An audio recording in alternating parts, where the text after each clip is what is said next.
Oh, well, it's officially Monday, the day after TFNation, and what an incredible weekend TFNation was.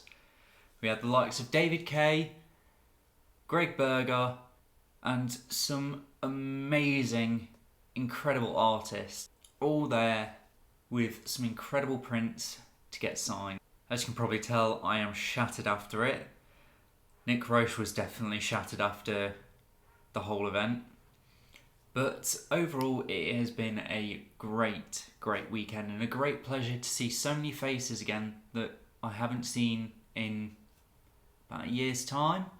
I mean, being able to hang out with Gav again, that was incredible to see him and to have a laugh and get a few bits done. One thing that did strike me by surprise was the fact that Chris McFeely recognised me from my videos. I wasn't expecting that whatsoever, and it's the first time anyone has recognised me from my videos, and it was a really surreal moment, especially someone that I watch myself and someone who is so highly regarded within the community recognises me for my content. It was an incredible feeling. I wasn't expecting it. We had a good chat, and well, you'll see in this video, he dropped by for a few minutes alongside someone else that I won't mention just yet. But I won't show the haul off yet. There is a lot here. So without further ado, I will roll some of the footage from the event itself, and then we'll get into what I picked up.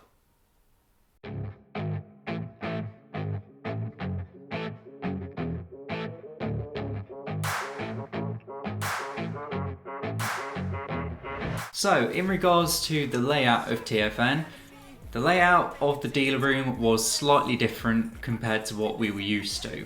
They were all sort of into 4 big blocks of stall, but normally you have in demand along the stretch as you walk in, and that's usually the first thing that gets hit, as it was this year, and they got hit hard.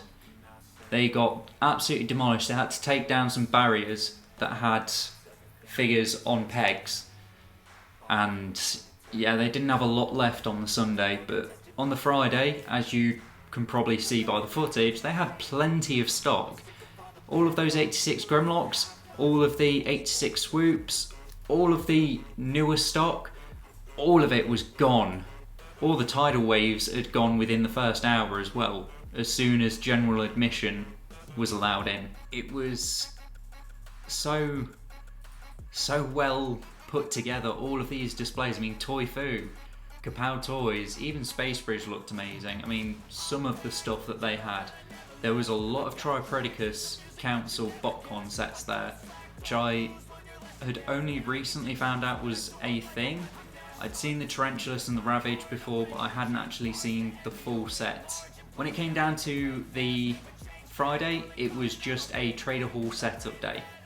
So for us, we got ourselves set up. If you'd seen the other video that I posted on the Friday, it was very much, that's how everyone was setting up, and a lot of people, including Toy Fu, were there until probably about 9 o'clock in the evening. So yeah, it was quite a busy day for a lot of us traders trying to get set up and ready for the event. It was also the day where I did most of my shopping, most of my pickups, because being allowed into that Trader Hall early, it meant you could get a hold of those things pretty damn quickly.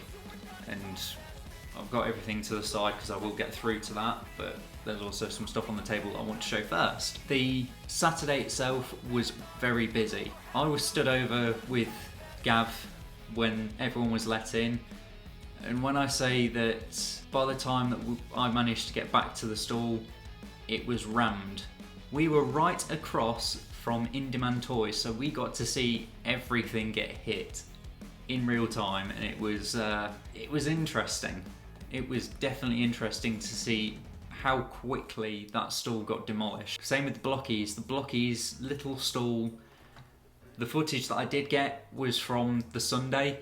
They'd run out within the first probably half an hour. They'd run out of everything that they had, which is absolutely insane. When it came down to the end of the Saturday, it was still busy, By the time that everyone had left the dealer room, you could really see the damage that was done in terms of everyone buying stuff. That same evening I had my signing with David Kay, which was absolutely incredible, and I've got to show this piece of art off. So this is a piece of art that TFNation had given out for the David Kay signing. Beautiful piece of art of all of David Kay's, well, almost all of David Kay's characters that he's portrayed within the Transformers universe. And it's an absolutely gorgeous piece of art. So yeah, I got the chance to go and do that private signing with David Kay. I got my boxed Armada Megatron, which was an absolute joy to sit down, get a picture with him and get that signed alongside that piece of art. Come round to the Sunday. Now the Saturday was chock-a-block. The Sunday normally is when it dies down, but considering the fact that they had sold out of tickets for the first day, we were expecting it to be busy, and it was very busy. It was still just as busy as the Saturday. Unfortunately, there wasn't a lot of stock left over.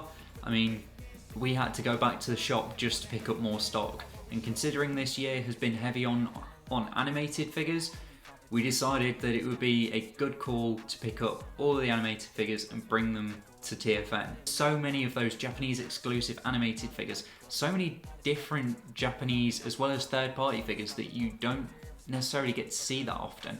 A lot of the older third-party stuff, which really good to see. But the Sunday was very much a clean-up day for me. It was very much a go around, chat to as many people as I can, get as many contacts as I can, like Chris McFeely, Russ, Toys R Us. He was there in the morning. He picked up some brilliant stuff, which of course you can go and see on his channel. But some brilliant stuff. One thing I wasn't expecting Andrew Wildman to have on his stall were these. These are absolutely incredible. These are the original pencil and pen sketches for the Dreamwave comics, or the magazines, and these are wicked. I've never seen anything like this, and it is an honour to own a piece of art that is hand drawn, hand penned, and you can see all of the marks all over the page, and it is such a gorgeous piece. Of course, me being a Decepticon guy and being an Armada guy, I had to go for the Armada Decepticon panel. It just looks absolutely incredible and gorgeous. Of course, I had to get it signed as well. That's not the only piece of artwork that I did pick up. I picked up a few other bits. Now, of course, Gav, TRDQ, being the gent he is, does some absolutely incredible pieces of art, and I had to go for the two landscapes. The Dinobots to go in my Dinobot shelf, and Pokecoco wanted the one of Optimus Prime, both signed by Gav, except one was signed by Repugnus for her because she absolutely adores him, and I don't blame her for that. How's it going, Gav? Really well, thanks for asking. It's going so well. Really well. And how's Repugnus? Oh, he's a little bit tired. We've had to swap him out a few times. Bless him. Of course, every year, Gav and the TMUK guys always do their comic book, which this time is a Tales from the Multiverse, which is a Thunderclash original comic strip. It's all different sort of short stories that they've penciled together and pieced together. Still yet to read through this, but I will do at some point. But they're always a great read, these comics that they do. And they sold out of this one, but they did have the one from last year, which was a homage to Thunderclash being Optimus Primal, which is pretty cool. Batesy did have quite a stack of Dreamwave Transformers comics for me, so I had to have these off of him. There's a complete run of Micromasters series in there. There's a few issues from the Transformers Energon series, which I have yet to be able to get through. There's even a Transformers G.I. Joe issue in there, which I think is in the definitive G1 collection. I'm not 100%, but there's also a load of the More Than Meets the Eye comics in here as well, which I've definitely had a brief read of that comic book series. but still great to have the trade paperbacks, and especially for the art. The last sort of arty piece that I picked up was the Visual History Guide by Jim Sorrison. I had to get one of these. This is going to be my go-to in terms of getting things signed. There's some absolutely incredible, beautiful pieces of art in here, and I'm so glad to have this. Got it signed by just about everyone that was there.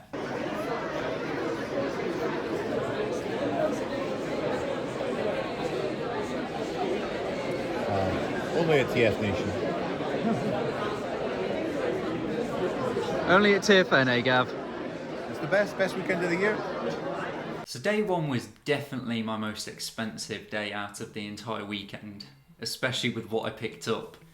I think the first thing that I will bring up is probably the one that I was most excited for over the weekend, because this Combiner Wars Devastator I had seen on Facebook Marketplace, and there's a little bit of history to this, because this was once Ben's Collectibles figure with the both Perfect Effect upgrade kit for the arms, besides from Long Haul, and the DNA Design upgrade kit.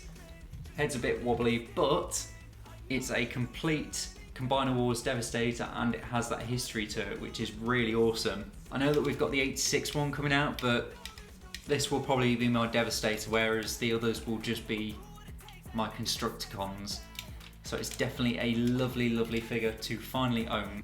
The other sort of major purchase that I had planned going into the event, because I will say this, you do need to plan out your purchases, otherwise everything will just end up being a free-for-all and you will blow through your budget very quickly. But the other figure that I intended to pick up was the 86 Grimlock. I had intended to go for the swoop, but for 75 quid, I think I'd rather wait until Smith's has it in stock for 50. But it is a very, very nice Dinobot, and it helps round out the Dinobots in my cabinet. The next major purchase that I had gone into and planned, because I did want this boy, but the problem was during day one you weren't able to pay with card, but I managed to sell my HasLab Star Saber and bought myself a Titan Tidal Wave, and I've got to say, this is an absolutely beautiful figure. I adore this thing. I love the original, but this honestly takes the cake.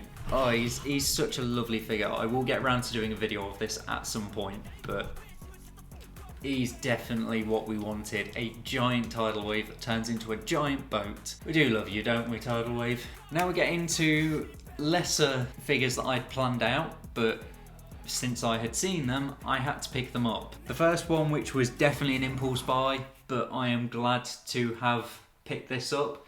It is the third-party version of Dino King. Now, I know that we've got the new core class coming out, but the scale feels really wrong on that figure. But seeing this was from Nick Snowden, which, if people remember from my other videos, he is a really good mate of mine. He always has some incredible stuff, and there is also something else from day 3 that I do want to show off, which is really special. But he always seems to have really nice stuff available, and this was one of those things, and it's a Dino King, I'm happy. But this thing is gorgeous. I've not really messed with it outside of the combine mode yet, so I don't really have the instructions, so I don't really want to just yet. But he does have his scythe, he does have all the individual weapons, all the combiner parts, he is complete. I got this guy for 180, which is a steal of a deal, considering this is still the best Dino King out there. The other obscure, and this is probably the most obscure thing that I picked up this entire weekend, I did not expect to see one of these. I'd only recently learnt about this. It is a bit yellowed, but I'm not that bothered because it is just so obscure. I love my Armada, but I didn't know that they did an Armada Prime Gumball machine. This thing is so cool. I've never seen anything as weird or as cool as this thing. It's so obscure. I mean, you put your candy in the back, you pull his arm, and it comes down at the bottom, I mean, I think the mechanism in it is a little dodgy, but it's an Armada Prime. This thing's cool. Now we're coming down to the last few bits that I picked up on the first day. I've got to admit, I picked up a lot of third party this year. One thing that I did manage to pick up was this third party version of the Dragon Megatron from Beast Wars. I think it was called Doragon or something like that. Jobby's done a video of it, but after seeing his video on it, I thought this thing looked wicked. It's more of a mechanical Cybertronian version of Megatron, and I absolutely love that style. It's so different and unique. It's almost like it's a Planet X version of that Megatron. For 100 quid, yes, I was definitely having this thing. I mean, this thing, he's big, the Dragon mode is even bigger, but the one thing that is massive on him are the wings. These wings are absolutely huge. They're like massive knives, but such a cool figure. I'm sure I'll get around to doing a video of this at some point. The last three pickups are all official Hasbro releases. One of them old, two of them new, one of them's fairly new. But In Demand had the new Leader Class Sandstorm down to 35, so I couldn't help but resist picking one of these up. It's a really neat figure. I will say this, it's cleaner than the Thrilling 30s version, but I will get around to doing a video on the pair. In terms of a G1 cleaner version of Sandstorm, it looks good. In terms of stylisation, I do still prefer that Thrilling 30s. The other thing that I picked up, which I did not expect to see, but I am so glad that I saw one of these. This was off of Kapow Toys. It is the Netflix version of Bumblebee. But to finally have a nice sort of mainline version of Bumblebee, I know we've got the 86 one, but that car mode looks a little squashed for me. This is still the best Bumblebee that we have had yet. And the last pickup, which was from Toy Fu, Nemesis Leo, which I love the colours on this thing. I love the mould on its own anyway. I've got both the Leo Breaker and the Leo Prime. So to round out the trio, I had to get Megatron's arm. It is cool. It's still weird that this guy turns into an arm. He's still cool. I love it. That pretty much wraps up day one. Megatron. Let's go. Convert.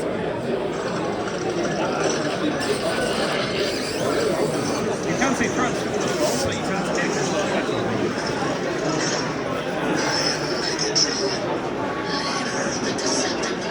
Now the second day was meant to be my cleanup day in terms of the pickups, because by that point everyone's card readers were just about ready to work, if not work fully. Unfortunately, Gav's still didn't, so he had to use his phone, so he was stuck in the dealer's room for the entirety of the event, bless him. Especially since we were meant to go and grab a drink with Nick, which still rain check on that for both of you guys. We will do that at some point. But the pickups for day two, a few of these I had planned out, but it was just a case of the card reader not working, all that good fun.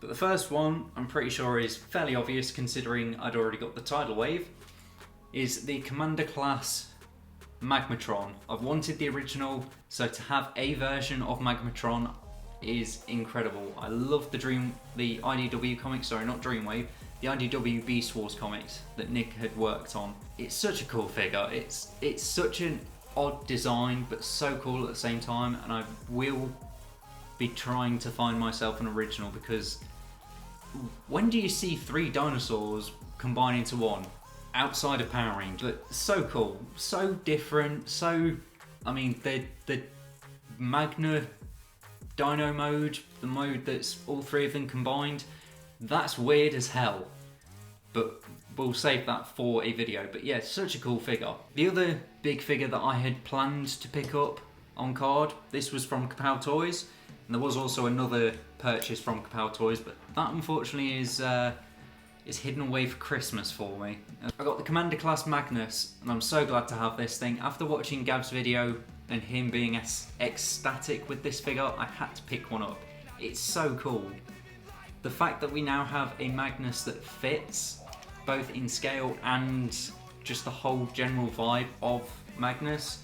Yes, the Kingdom one's nice, you do get the white Optimus Prime mould with it, but something about that figure just didn't feel right to me. It felt very parts for me. ideally, a Magnus in this day and age should just be able to transform back and forth. The other planned purchase was the leader class Tigerhawk. The original is such a great figure, and if you're a fan of Beast Wars, you've got to get one of these. It's so cool. I love how clean and sleek it is. It's not the best of transformations. It feels very clunky, but maybe that's just because I'm not entirely used to it. But it's still a lovely, lovely figure. The last planned purchase was one that I had planned ahead of time with a friend of mine who was getting rid of some Unicron trilogy and early movie figures. But I managed to get a hold of the Thundercracker from Armada and the brother to go with him, which was from In Demand, because they had this very cheap. I think it was about £15.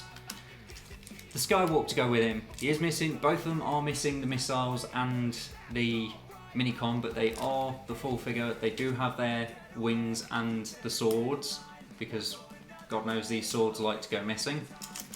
But I now have my Armada Starscream Seekers pretty much there. There's probably a handful that I'm missing, like the Energon repaints, the Universe repaints, but for the most part I do have a complete Seeker line from Armada. The last couple of bits from the Saturday, a few of them I had completely forgotten, which are these two, which is the Wolf Cybertron Legends class Starscream. This was from Batesy over at Raiders of the Loft Toys. Still in its bag, and it is just a little Transformer Cybertron Legends class Starscream, which is really cool. And this will stay in box because it's a weird oddity that you don't really come across that often anymore, especially with its box. So I'm keeping that as it is because that's just cool. The other thing that I picked up from Batesy was a upgrade kit from iGear, I believe it was, which is for the Wreckers, which has some guns and comes in this nice little ammo case, which is pretty cool. So it'll be nice for display, and I've got a nice sniper rifle for Perceptor to hold. The last two Hasbro releases that I picked up were a couple of mini bots to go on the 84 shelf, that being Gears and Brawn. The last two purchases were third party related and from the same company. Both were from Planet X. The first set being the Insecticons, which I'd eyed up years ago, but for 60 quid, 20 quid a pop for the figures, I can't grumble on that, and they look gorgeous together. I've just found one more Insecticon that I completely forgot to mention, but the last of the Legacy Insecticons, I got my Bombshell as well, which again for the 84 run, which will look very nice on the shelf with the other two Insecticons. The last figure, which Pokecoco absolutely adores, except she hates it in robot mode, and that is Planet X. I can't remember what the official name was from Planet X, but it's Paddles, the last Dinobot, which to have a representation of that character is pretty funny, but she absolutely adores his Nessie mode, or his Plesiosaur mode, and that's probably the only downside with this figure. The Nessie head, or the Plesiosaur head, doesn't tab in, which loads of people have already spoken on, but I'll get into that when we do a video on this guy. The very last thing that I wasn't expecting whatsoever, and if you've been watching the channel you'll know about this figure because I did do a short on it. On the TM UK table they were doing a raffle for some custom mini bots, and somehow this idiot managed to win Bat, which is a Bumble Jumper, which is really, really cool. I wasn't expecting to win this whatsoever. I know Gav wanted the Bog Rocket, and I know he adores this one as well, but it's such a cool figure. It's very delicate, I'll say this. The pins on it are very delicate, so I'm trying not to manhandle it too much. But he's cute, he's adorable. He's a little pot belly. I've already had a couple of offers for it, but Pokecoco says no. It's staying here. She loves it. It's adorable. How's it going, McFeely? It couldn't be better, sir. A truly full-on TFNation this year. The 40th anniversary has been celebrated in style. Oh, definitely. I'd say this year has definitely felt a lot more vibrant in terms of the people turning up, the cosplay that's around, and even the toys and the media that is surrounding it. So much cosplay this year, right? And such impressive stuff. And look, I mean, we're just standing next to the In-Demand Toys booth here. Look, they've literally had to take down walls of this booth because they don't have anything left to hang on it anymore. That's how much stuff has sold this Luckily, weekend. I managed to get a shot of them setting up on Friday, but you can compare now before and after, right? Yeah. Oh, yeah, I'm definitely. looking forward to hearing Toy Foo's total for the weekend. Oh, as yeah. well. I bet they've smashed their goals. Oh, easily. But, you know, it's all for charity. They do some really good work. Yeah, absolutely. Some incredible work. They were hoping to, match a lifetime donation of 200,000. Yes. I've no doubt, based on this From what I've weekend, heard, they are very close to that. I would be surprised if they weren't already over. It's the kind of weekend that just reminds you that it's all worthwhile, isn't it? Yes. You know, when you're sitting behind your desk at your computer trying to make a video, and you're like, it's just to come out and get to see people who know your work and come up and have such nice things to say about what you do, you know? Yeah, it just fills you full of energy. Oh yes, definitely. To take back home and into the next project with. Here's a man I think is probably bursting to drop in on the video as well. Come on, get in here. Hey, what's going on? Howdy. So how's your TFNation been Oh my God, it's been so good. I've gotten to do panels, I've gotten to do the charity auction, I've sold a bunch of books, met a bunch of cool people. I stayed up till 3 a.m. chatting about politics and Wolverine and Deadpool. It could not be going better. It was fantastic. Nice one. Yeah.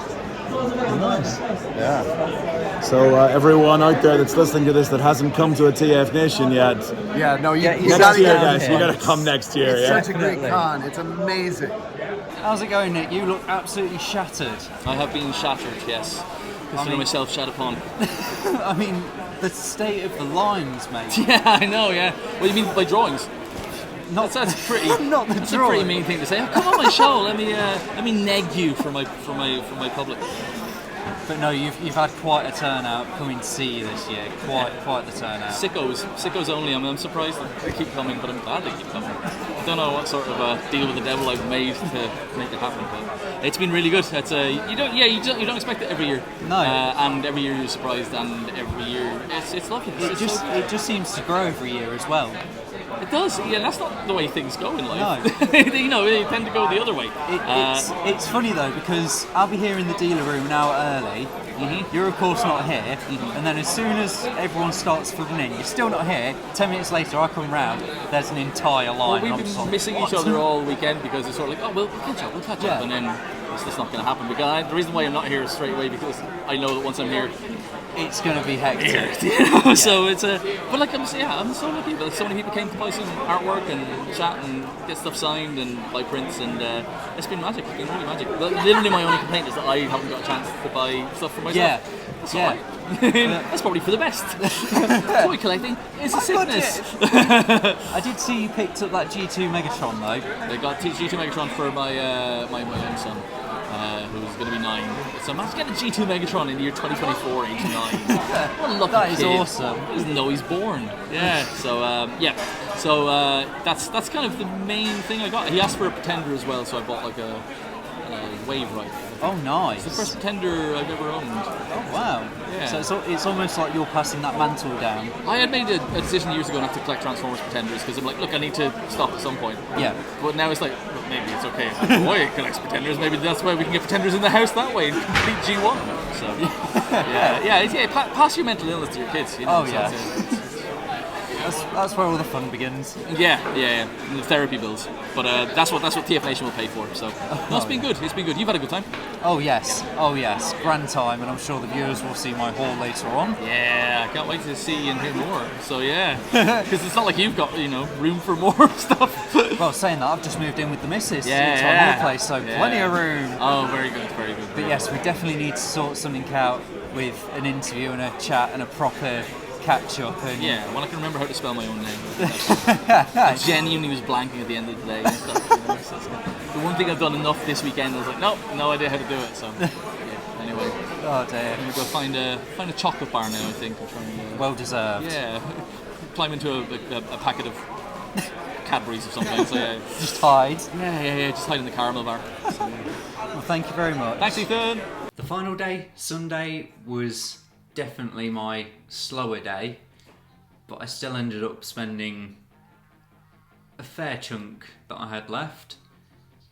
There was a couple of bits that I definitely sort of planned to pick up on the Saturday night that then followed over to the Sunday night.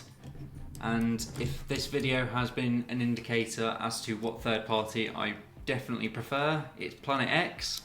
I ended up picking up the Shockwave from Planet X and the Preceptor.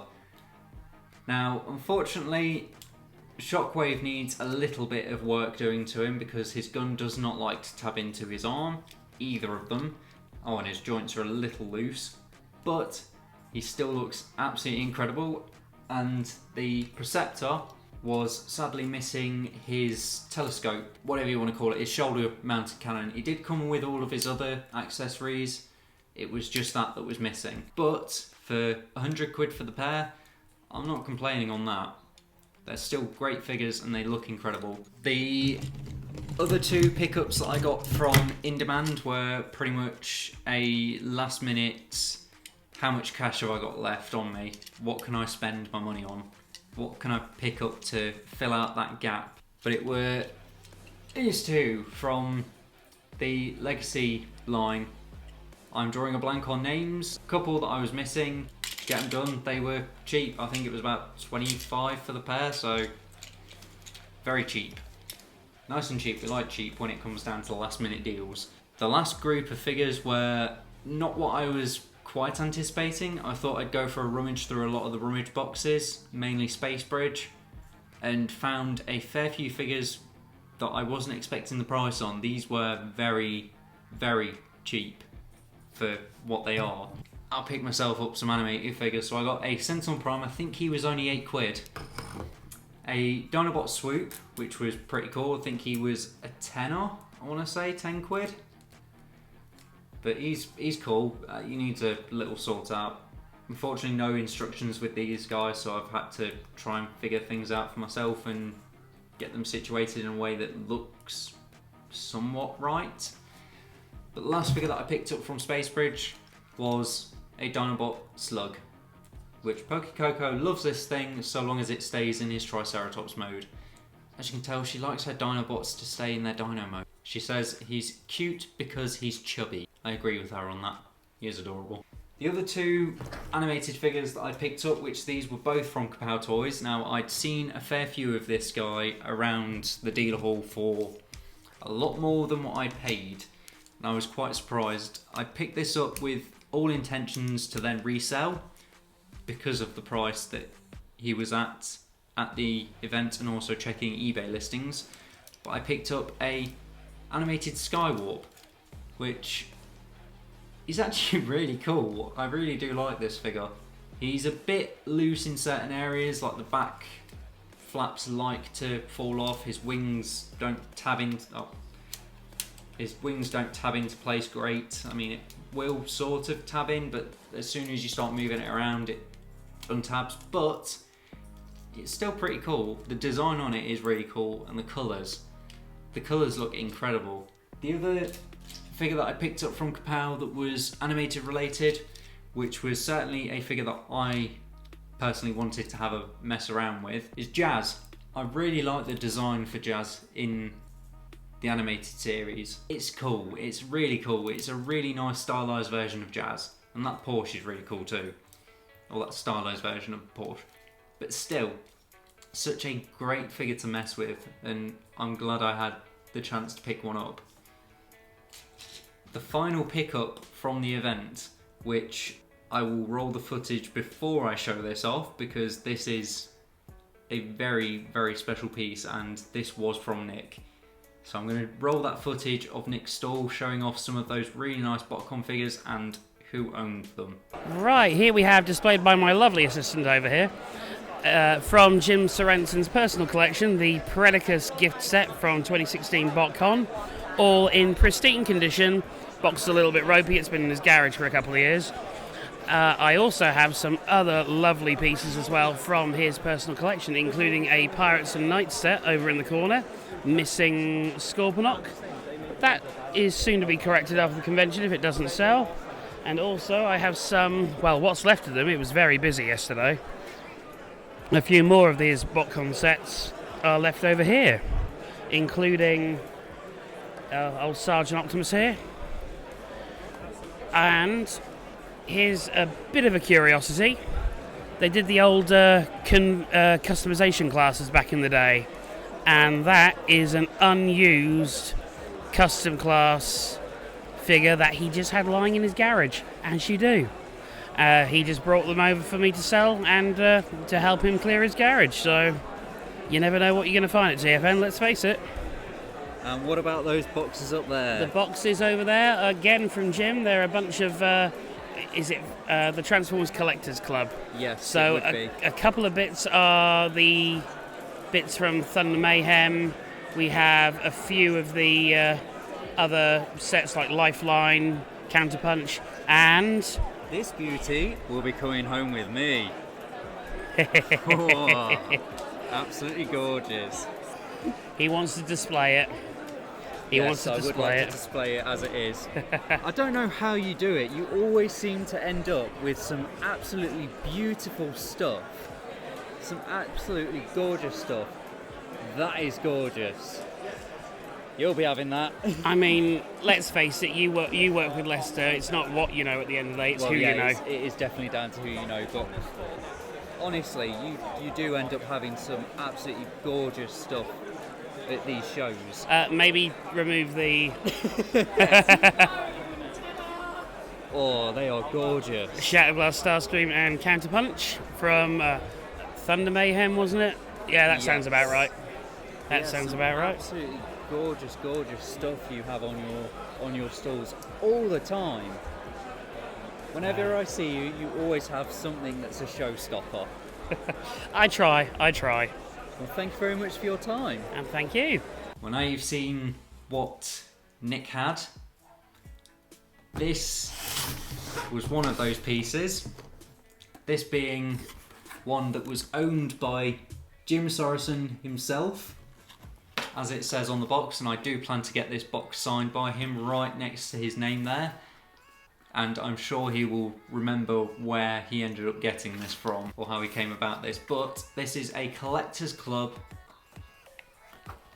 30th anniversary Armada Starscream repaint into Ramjet. This thing, the colours on it are phenomenal. I love the colours on this guy.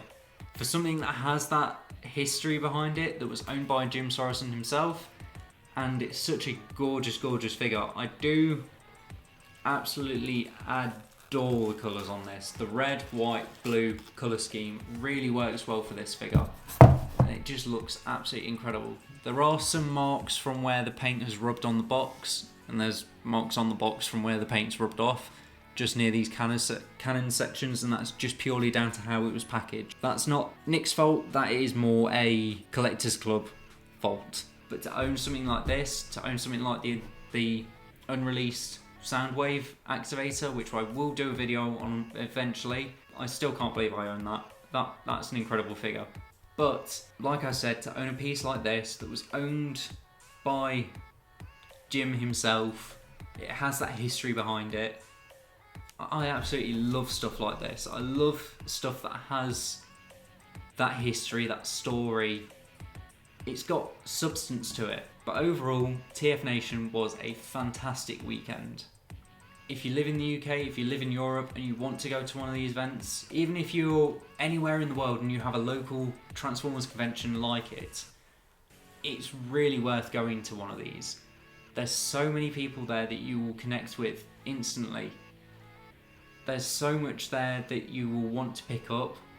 Granted, you do have to make sure that you stick to a budget, I managed to stick to mine. I just managed to accumulate a little bit more cash while I was there selling stuff.